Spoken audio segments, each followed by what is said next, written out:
Kaixo egunon, esan bezala ni Maider Albertinez, eka kontsumitzaileen elkarteko abokatua, eta nire azalpenarekin hasi baino lehen, eskerrak eman nahi dizkio gaur Euskaltzaindiari hemen egoteko eskaini diguten aukeragatik, eta orokorrean euskararen babesagatik egiten duten lanarengatik. Dakizuen bezala jardunaldiaren izena arlo sozioekonomikoa euskararen bizi berritzean da, eta guk azalduko duguna da zein den gure ikuspuntua edo zein den ze ikuspegi dugun arlo sozioekonomikotik kontsumo arloan. Eta azalpen ulergarria izan dadin, 3 zatitan banatuko dugu. Lehenengo azalduko dugu euskararen egoera alde teorikoago batetik kontsumo arloan. Bigarrena, gure elkarteko bulegoetan egunero ikusten dugun euskararen erabilera, eta bukatzeko burura etortzen zaizkigun pare bat proposamen egoera aldatzeko. Zati teorikoak inasteko, azpimarratu nahi dudana da, kontsumitzaile eta erabiltzaileek alde batetik. Ondasun eta zerbitzuei buruzko informazioa euskeraz eta gaztelaniaz jasotzeko alde batetik. Eta autonomia erkidegoaren lurralde eremuan kokatzen diren enpresa eta establezimenduekin dituzten harremanetan euskera naiz gaztelania erabiltzeko eskubidea dutela. Izatez, hizkuntza ofizial horietako edozeinetan arreta emateko prest egon beharko lukete enpresek, baina gero guk errealitatean ikusten duguna beste gauza bat da. Azkenean, eskubide horiek, eskubideak izan arren, horrela da, horrela irakurtzen dugu eta horrela esaten da legetan, baina gero praktika beste bat da, eta gehien bat ikusten duguna da, ez baldin bada zehapen sistema bat jartzen, erabilera ez dela guk nahi bezala.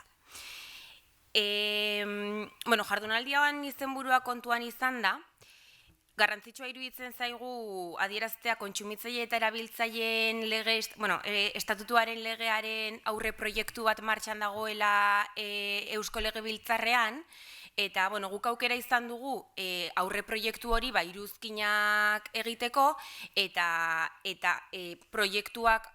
aurre proiektuak euskeraren erabileraren inguruan esaten duena aipatuko dut. Izan ere, 3. tituluak kontsumitzaile eta erabiltzaileen eskubidei buruz hitz egiten du, eta zehazki 8. kapituluak hizkuntzen eskubidei buruz hitz egiten du.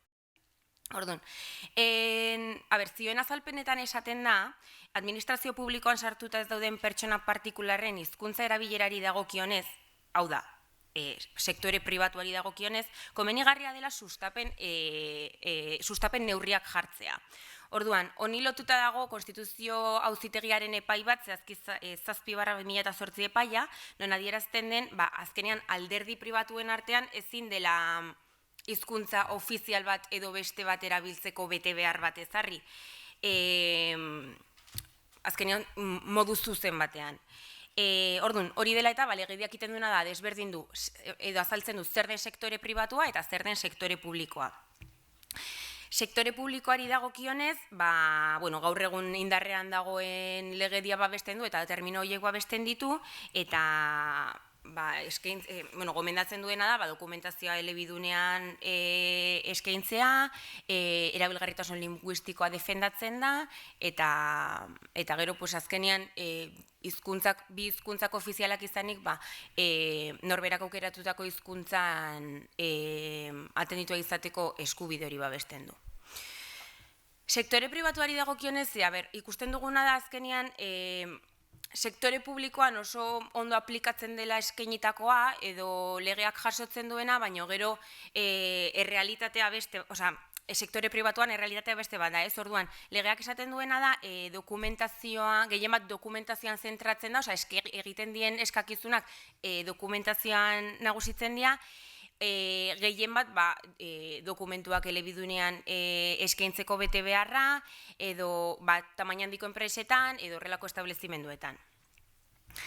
Egia da, eta hau garrantzitsua iruditzen zaigu, neurri hori betetzen ez duten enpresei zehapen administratiboak jarriko zaizki. Orduan, alde hortatik iruditzen zaigula, naiz eta egunerokotasunean ez dugun oso aplikagarri ikusten, azkenean zehapen administratiboak jartzen badia, eta aukera hori baldin badago, ulertzen dugu errexago erabiliko dela. Legearekin jarraituz, 78. artikuluak esaten du, kontsumitzaile eta erabiltzaileen hizkuntza eskubidei buruz, bertan adierazten da kontsumitzaile eta erabiltzaileek euskera eta gaztelania erabiltzeko eskubidea dutela, berriro eskubidea, bi hizkuntzetan erabilerarako eskubidea dutela. Eta honi lotuta 79. artikuluak ja zehaztu egiten du zein kasutan erabili behar diren bi hizkuntzak eta, gehien bat, zein kasutan eta zein sistemetan, adibidez.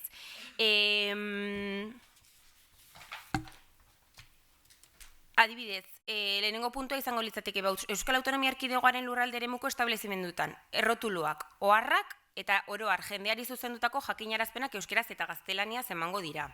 B. Kontsumitzaile erabiltzaileak betetzeko egiten diren inprimaki edo eredu ofizialak bi hizkuntzetan emango dira. C. Hizkuntza ofizialetako bakarra, gero beste gauza bat da, azkenean norberak erabakitza hizkuntza bat erabili behar duela, baina gero beste gauza bat da, behaiek zer eskaini behar duten.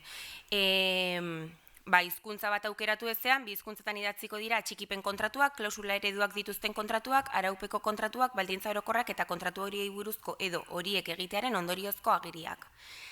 D. Zehazki kontsumitzailei zuzendutako jakinarazpenak bi hizkuntzatan eman beharko dira, eta baita fakturak, aurrekontuak eta antzeko agiriak ere kontsumitzaile eta erabiltzaileak berak bi hizkuntza ofizialetako bat bakarrik erabiltzea aukeratu zean.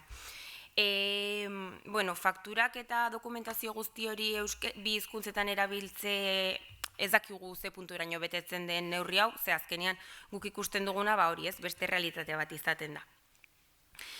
Gero, puntuak esaten du bi hizkuntzetan idatziko direla produktu eta zerbitzuak erabili eta mantentzeko jarraibideen liburuxkak, bermeagiriak eta etiketetan eta ontzietan adierazi beharrekoak. F puntuak esaten du kontsumitzaile eta erabiltzaileei zuzendutako produktu, ondasun eta zerbitzuen eskaintza sustapena eta publizitatea erabilitako euskarria edo zein dela ere bi hizkuntzetan egingo da. Orduan, ikusten duguna da oso erregulatuta dagoela, eta oso markatuta ze ikusten duzuen bezala azkenean asko zehazten da zein kasutan erabili behar den, ze sistemetan erabili behar den, baina gero esandakoa ez, realitatea beste bat izaten da, eta guri iruditzen zaigu horri lotuta dagoela zehapen sistema. Azkenean ez baldin zer gertatzen hizkuntza ez erabiltzeagatik ez da asko egiten. Legeak gauza asko esaten ditu, baina azkenean da dena pixkat bide hortatik dijoa, ez? Esan ez, bi hizkuntzak erabili behar diela, zein kasutan, eta zein kasutan zehatzen den, eta zeinetan gomendatzen den. Orduan, esan bezala guk aukera izan genuen aurre proiektuari iruzkinak egiteko, eta, gure kasuan kontsumo arloa eramaten dugun, eta egia da, iruzkinak egin genituela, orokorrean kontsumo arloari da zegokionez, guri iruditzen zitzaigun ataletan, euskeraren inguruan ez genuen ez esan, ze iruditzen zitzaigun, ondo erregulatuta zegoela, eta sistema hori betetzen bada, ez dela aldaketarik egin behar. Orduan, legeak esandakoa edo aurre proiektuak esaten duena alde batera utzita, orain azalduko dudana da, euskeraren erabilera kontsumo arloan guk gure bulegoetan egunero ikusten duguna kontuan izan da, alde praktikotik. Guk gure bulegotan kontsultak, erreklamazioak eta barraten ditzen ditugu, eta egia da, 2019 urtean zehar, 100 erreklamazio eta kontsulta jaso ditugula. Baina guzti horietatik, bakar bat izan da, hizkuntza eskubideak urratu diela alegatuz. Orduan, nahi pertsonalki, honek zalantzak sorrarazten dizkit. Zein da kontsulta bakar bat, erreklamazio bakar bat jasotzearen arrazoia? Dena oso ondo dagoela, sistema oso ondo, denak oso ondo funtzionatzen duela eta ez dagoela erazorik, edo gaztelaniaz atenditzen digute, gaztelaniaz hitz egiten digute, eta euskera eskatu ezean, horrela uzten dugu eta ja dena onartzen dugu, ez dugu esfortzu hori egiten. Orduan, azalduko dudan kasuan, 100 kasu horietatik bakar horren kasuan, elkarteko bazkide bat gure gana etorri zen, esanez, bere hizkuntza eskubideak urratu ziela. Kontsumitzaileen hizkuntza eskubidei dagokionez, izenak eman gabe esango dut, banku bat, zen erreklamazio bakar bat, baina lau enpresen aurka. Orduan, bat zen banku bat, aseguru enpresa bat, energia komerzializatzen duen enpresa bat, eta telefonia konpainia bat. Claro, kontuan izan behar dugu, batzuk hemengo enpresak ziela, baina beste batzuk establezimendu irikia zutela edo dutela Euskal Autonomia Erkidegoan. Orduan, pertsona honek salatzen zuen, legeak esaten duena urratzen zela. Bankuaren kasuan, bi aldiz reklamatu zuen, ez zuela, webgunean ez zuela euskaraz aritzeko aukerarik, ez da telefono, SMS bezu bidezko harremanak, dena gaztelaniaz eskaintzen zuten. Orduan, bi aldiz reklamazio egin ondoren, enpresak ez zuen jaramonik egin, eta, orain guk erreklamatu dugu, eta hilabeteak daramatzagu enpresaren erantzunaren zai. Hau da, bankuaren kasua. Energia komerzializatzen duen enpresaren kasuan, beraiekin hitz egin ondoren, eta pertsona honek azaldu zuen arren, indarrean dagoen legedia etzela betetzen, eta dokumentuak, txartela, webgunea eta etzela euskeraz eskaintzen, erantzunik eman gabe jarraitzen dute, eta hilabeteak dira erreklamazioa egin zenetik. Aseguru etxeari dagokionez, eta honen erantzuna izan da gehien harritu diguna, erreklamazio egin zuen pertsona honek, ez zioten erantzunik eman, guk bigarren erreklamazio egin genuen, berdinagatik, behaien dokumentazioa, webgunea, bezeraren arreta, erderaz zelako, gaztelania zelako, berak erreklamatu zuen, ez zuen erantzunik jaso, eta guk erreklamatu genunean, esan ziguten, eman ziguten konponbide bakarra zen, poliza ez berritzeko aukera zuela. Orduan, azkenian ikusten duguna da, gainera dia, egunerokotasunean, guk beste materia batzuengatik erreklamazioak egiten ditugu, eta erantzunak ematen dituzten enpresak dia. Badaude beste batzuk erreklamazioak egin eta erantzunik ematen ez dutenak, baina kasu hauetan bai, eguneroko erreklamazioei erantzuten dien enpresak dira. Orduan horrelako gauzak aurkitzen ditugu. Gero, telefonia konpainiaren kasuan, webgunean euskeraz aritzeko aukerarik ematen ez zuela erreklamatu zen, eta berdin erantzunaren zai jarraitzen dugu. Orduan, guk ikusten duguna da hori ez, zerbait, eskaintzak egiten dira, legeak oso ondo jasotzen ditu terminoak, baina gero praktikan realitatea beste bat dela. Eta gainera esan dakoa, normalean, erreklamazioi erantzuna ematen dieten enpresak dira, orduan ulertzen da zein den arrazoia, erantzuna ez ematearen arrazoia. Hori, pixkat, enpresei dagokionez. Gero, praktikan ikusten duguna da baita ere, adibidez, ni kontsumoko arbitroa naiz, eta kontsumobidek eskaintzen duen arbitraje sistema adibidez, dena gaztelaniaz egiten da. Neri ez aitokatu arbitrajerik euskeraz egitea. Eta, bukatzeko, praktikarekin bukatzeko, egin dugu balorazio bat, guk gure bulegotan euskeraren erabilera zein den baloratuz. Eta adibidez, ikusi dugu, nik nire kasuan Donostiko bulego, ni Donostiko bulego ardura duena naiz, eta horre esan dezaket, erdia eta erdia izaten dela. Orokorrean jendia etortzen da, eta batzuk euskeraz egiten dizute, eta beste batzuk gaztelaniaz egiten dute, baina normalean erdia eta erdia izaten da.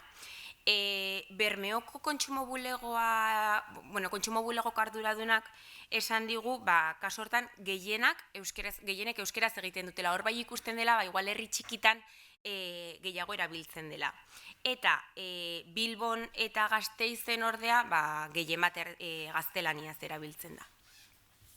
Orduan, bukatzeko, egia da, egoera hau aldatzeko proposamenak egin daitezke eta sistemak ezarri daitezke, baina denak dakigun bezala oso zaila da, eta norbanakoak egin dezaken esfortzuaz gain, guri iruditzen zaigu euskararen erabilera sustatzeko neurririk garrantzitsuena izan daitekela alde batetik laguntzak eskaintzea euskararen erabilera sustatzeagatik, eta gero ere, esan bezala, legedia oso ondo egon arren, edo oso ondo erredaktatuta egon arren, hori betetzeko neurriak ezartzea.